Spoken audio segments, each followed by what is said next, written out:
Once again welcome to all, my name is Dheeraj Jha. तो आज की वीडियो में बेसिकली हम लोग ये देखेंगे कि भारत का जो फॉरेक्स रिजर्व है वो 600 बिलियन डॉलर के पार हो चुका है। साथ ही साथ हम लोग आज की क्लास में ये भी देखेंगे कि आखिर ये फॉरेक्स रिजर्व होता क्या है। साथ ही साथ ये भी हम लोग देखेंगे कि जबकि पूरी दुनिया में ग्लोबल स्लो डाउन का बात चल रहा है और इस टाइम पे India is performing, India is rising.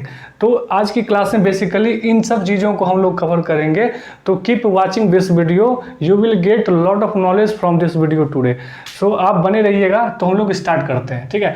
तो जो भारत के लिए जो काफ़ी गुड न्यूज़ है in terms of Indian economy, तो इंडिया का जो फॉरेक्स रिजर्व है ना वो क्रॉस हो चुका है 600 बिलियन डॉलर के पार, ठीक है। अब दिमाग में सबसे बड़ा क्वेश्चन ये आता है, जिन लोगों को पता है कि ये फॉरेक्स रिजर्व क्या होता है उनके लिए तो ठीक है, लेकिन जो लोग को नहीं पता है कि आखिर ये फॉरेक्स रिजर्व होता क्या है, सबसे पहले अगर आप किसी चीज़ को जाने तो सबसे पहले ये जानना होगा ना कि अगर कोई भी चीज़ राइज किया है या फिर डाउन किया है तो आखिर वो चीज़ होता क्या है, पहले पता तो चल जाए ये होता क्या है।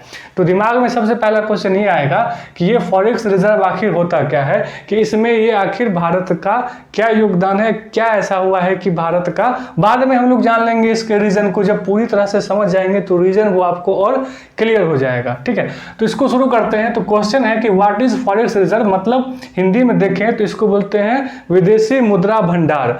मतलब कहने का मतलब ये है कि भारत के पास विदेशी मुद्रा कितना है, कुल मिलाकर के इन शॉर्ट देखें तो यही मतलब हुआ। इसको अगर और थोड़ा सा डिटेल से समझे तो इट इज ए एसेट। ये देखा जाए ना तो एक एसेट होता है, ये एक एसेट है जिसमें देखा जाए तो इस एसेट में इसको ना जो होल्ड करके रखती है वो किसी भी देश का सेंट्रल बैंक इसको स्टोर करके रखता है, ठीक है।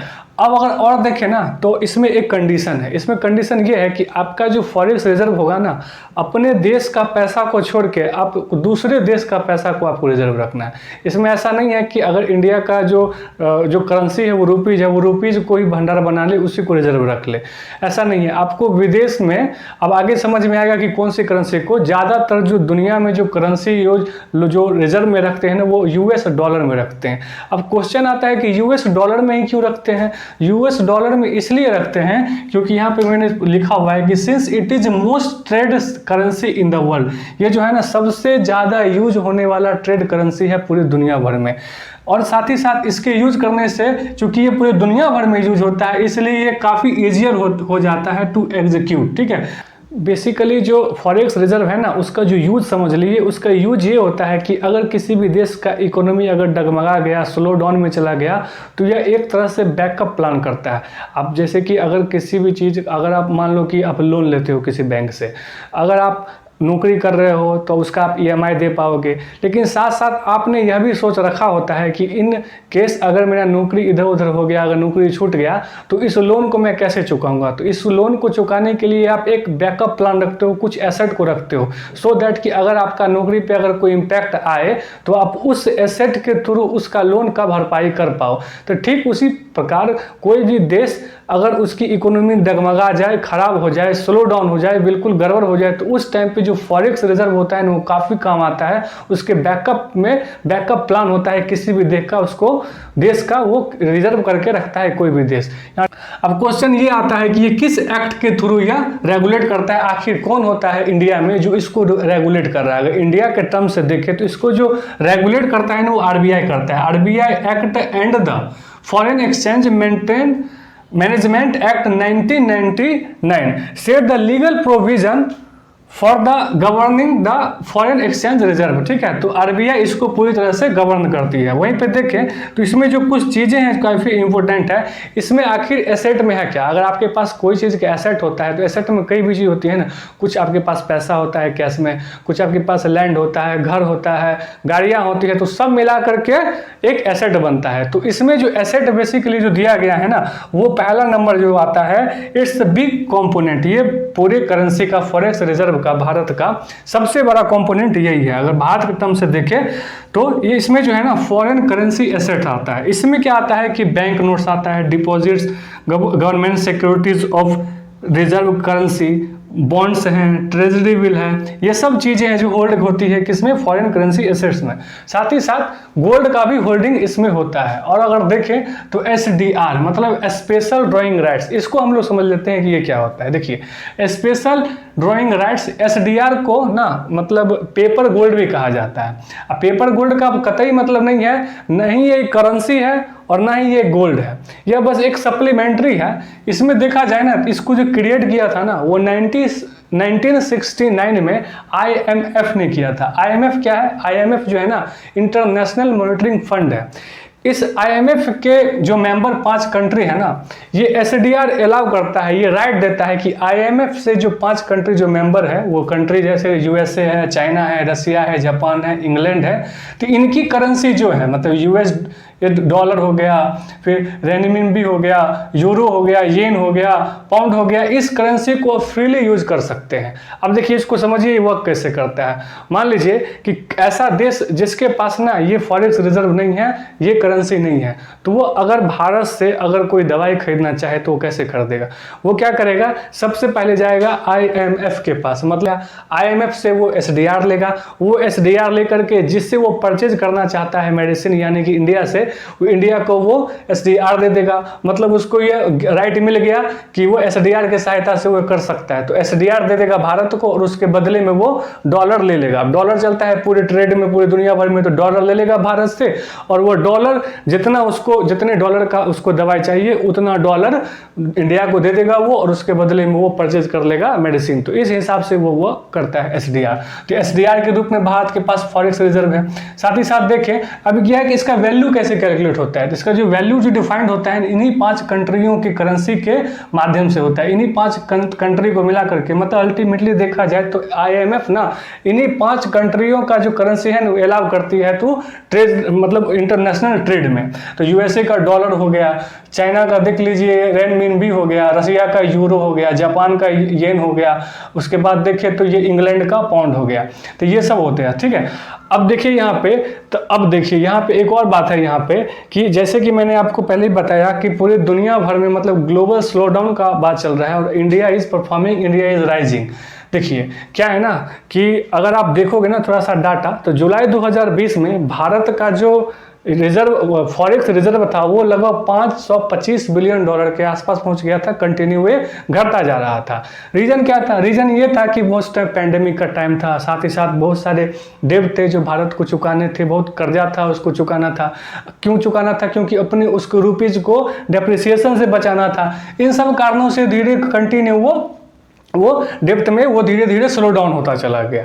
अब जो क्वेश्चन आता है, अब देखिए यहाँ पे थोड़ा सा आप अगर डाटा पे नज़र डालोगे तो अगर आप देखोगे ना तो दुनिया में जो सबसे ज़्यादा जो फॉरेक्स रिजर्व है वो चाइना के पास है। नो डाउट चाइना के पास है, आपको पता ही होगा, लगभग ये मोर देन 3 ट्रिलियन के आसपास है ये, ठीक है। जापान दूसरा नंबर का आता है, लगभग इसके पास भी जो है वो 1.2 ट्रिलियन के आसपास इसका भी बिलियन डॉलर में इसका भी फॉरेक्स रिजर्व है। थर्ड नंबर पे स्विट्जरलैंड आता है और चौथे नंबर पे इंडिया आता है। यही मैं कह रहा हूँ कि 609 बिलियन डॉलर, मतलब 600 से ज़्यादा कर चुका है भारत। पीछा किसको छोड़ा है? वो रसिया को पीछा छोड़ चुका है, ठीक है।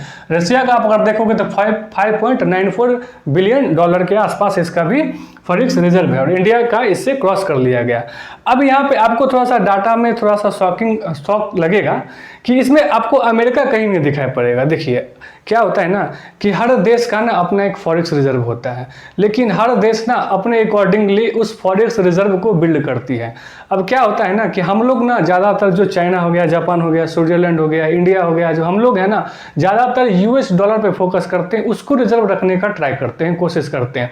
लेकिन अब अमेरिका हो गया, अमेरिका तो खुद ही डॉलर छापता है, उसको डॉलर रखने की जरूरत नहीं है। तो उन लोग जैसे कंट्री है ना जो बहुत ज़्यादा डेवलप, हाई डेवलप कंट्री हैं, वो लोग गोल्ड पे ज़्यादा फोकस करते हैं। अगर आप गोल्ड पे देखोगे ना तो जो USA का जो फॉरेक्स रिजर्व है ना उसका जो अगर कंट्रीब्यूशन आप देखोगे तो 66.3 जो है ना इसका गोल्ड का कंट्रीब्यूशन है। दूसरे नंबर पे जर्मनी आता है, लगभग आसपास ही है, बराबर ही है लगभग। तीसरे नंबर पे इटली है, चौथे नंबर पे फ्रांस है और यहाँ भी 5वें नंबर पे रसिया है। तो अब रसिया का आपको समझ में आ गया होगा कि आपको लगेगा इतना बड़ा कंट्री इतना पीछे क्यों है। इसका ये है कि गोल्ड में भी इसने काफ़ी ज़्यादा फोकस किया हुआ है और ये US डॉलर पे भी रसिया फोकस किया हुआ है।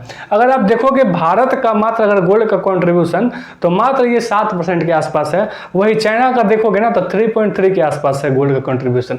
जैसे यहाँ मैंने बताया ना कि जो एसेट में 3 चीज़ें होती हैं, एक फॉरेन करेंसी एसेट होता है, एक गोल्ड होता है और एक SDR होता है। तो गोल्ड में जो भारत का कंट्रीब्यूशन है ना वो मात्र 6.9% है। भारत का जो मेन है ना वो मेन इट्स बिग कंपोनेंट वो फॉरेन करेंसी एसेट्स के रूप में भारत के पास है। ठीक है, ये चीज़ आपको डाटा समझ में आ गया। अब हमको ये समझना होगा कि आखिर रीजन क्या है कि भारत इतना जल्दी ग्रो कर गया, कि पूरे जब स्लो डाउन की बात चल रही है जबकि और भारत राइज कर रहा है। तो अगर पहली बात देखें ना तो इसको पूरी दुनिया भर में जो स्टॉक मार्केट है ना वो मतलब धीरे धीरे डाउन जा रहा है और डिस्पाइट इंडिया का जो स्टॉक मार्केट है ना वो परफॉर्म कर रहा है। पहला रीजन तो ये हो गया। दूसरा रीजन देखा जाए ना तो इंडिया में ना रिसेंटली काफ़ी ज़्यादा इन्वेस्टमेंट आए हैं। अब देखिए इन्वेस्टमेंट जब आता है तो किस तरह से फ़ायदा हो सकता है, किस तरह से फ़ायदा होता है उसको एग्जाम्पल पे समझिए। मान लीजिए कि एलोन मस्क टेस्ला लेके आ रहे हैं तो वो आएगा लेकर के, तो मान लीजिए वो इन्वेस्ट कर दिया इंडिया पे $15 बिलियन। अब वो $15 बिलियन लेकर के भारत में आएगा तो वो ऑब्वियस है कि वो उसको रुपीज़ में कन्वर्ट करेगा, तो वो सेंट्रल बैंक को देगा $15 बिलियन। भारत इसके पास आ गया $15 बिलियन। तब इसका देखिए ना जो ये जो है 600 में इसकी बढ़ोतरी हो जाएगी।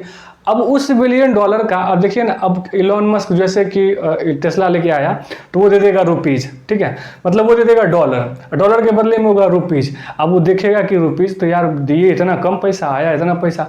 अब यहाँ पे ऑब्वियस है ना, वहाँ जो खर्चा करेगा डॉलर के रूप में थोड़ी, यहाँ जो लोग पूरा सेटअप बिठाएगा, भारत के मजदूर लगेंगे, भारत के जो लोग काम करेंगे यहाँ पे उनको तो रुपये चाहिए ना, उनको डॉलर से क्या मतलब है। यहाँ हमारे यहाँ तो रुपये चलता है, तो रुपये चाहिए सारे वर्कर को, तो उसको रुपये देगा, इस हिसाब से वो सेटअप बैठाएगा, उस हिसाब से वो काम करेगा। तो ये ठीक इसी प्रकार जो रिसेंटली में बहुत ज़्यादा इन्वेस्टमेंट जो आए हैं, ये फ़ायदा हुआ कि इसका जो फॉरेन रिजर्व है हमारा बढ़ता चला गया।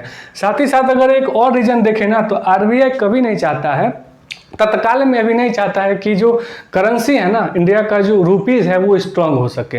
देखिए अगर स्ट्रांग हो गया ना तो 2 चीज़ों पे काफ़ी ज़्यादा फर्क आएगा। एक तो इंपोर्ट का जो डिपार्टमेंट है ना उसमें काफ़ी ज़्यादा इम्पैक्ट देखने को मिलेगा। क्यों देखने को मिलेगा ये समझ लीजिए। मान लीजिए कि बहुत सारा जो देश है हमसे मतलब इलेक्ट्रॉनिक जो मटेरियल है वो खरीदता है, मतलब स्टील खरीदता है, ग्रेन्स खरीदता है, तो उसको क्या होगा ना धीरे धीरे कि अगर रुपीज़ स्ट्रांग हो गया ना तो उस देश को लगेगा, जो हमारा बायर है उस देश को लगेगा तो यार हमारा पैसा तो वैसा ही रह गया और रुपीज़ स्ट्रांगर हो गया। तो उस कंडीशन में वो क्या करेगा ना, बोलेगा यार ये महंगा हो गया है, अब एक काम करते हैं ना दूसरे से ढूंढ लेते हैं, दूसरे से खरीद लेते हैं ये सब चीज़। तो अगर ये करेगा तो बहुत ही ज़्यादा मतलब अचानक इम्पैक्ट पड़ जाएगा इंपोर्ट पे। और साथ ही साथ अगर आप देखो जैसे एग्जांपल मैंने दिया इलॉन मस्क का, वो आएगा यहाँ पे $15 बिलियन देगा, उसको पैसा मिलेगा इंडिया रुपीज़ के मामले में बहुत ज़्यादा। अगर रुपीज़ का हाई लेवल हो गया, अगर ये राइज कर गया तो उसके कंपेयर में तो कम मिलेगा ना। तो उस हिसाब से अगर देखोगे तो इन्वेस्टमेंट में और इंपोर्ट डिपार्टमेंट में काफ़ी ज़्यादा असर पड़ेगा। तो इसका मतलब ये कभी नहीं सोचिएगा कि RBI कभी इसको डील छोड़ेगी नहीं। जब तक आप इससे पहले ना हम लोगों को ना डिपेंड बनाना पड़ेगा दूसरी कंट्री को, जो हमारे जो बायर हैं उनको डिपेंड बनाना पड़ेगा। मतलब भाई साहब इस दुनिया में सबसे बढ़िया स्टील हम ही देंगे, हमसे बेटर कोई दे ही नहीं सकता है आपको। अब वो डिपेंड हो गया। अब कितना भी महंगा हम अपना रुपीज़ को महंगा कर ले, उसको खरीदना तो यही है, क्योंकि ऐसा प्रोडक्ट तो उसको मिलेगा ही नहीं।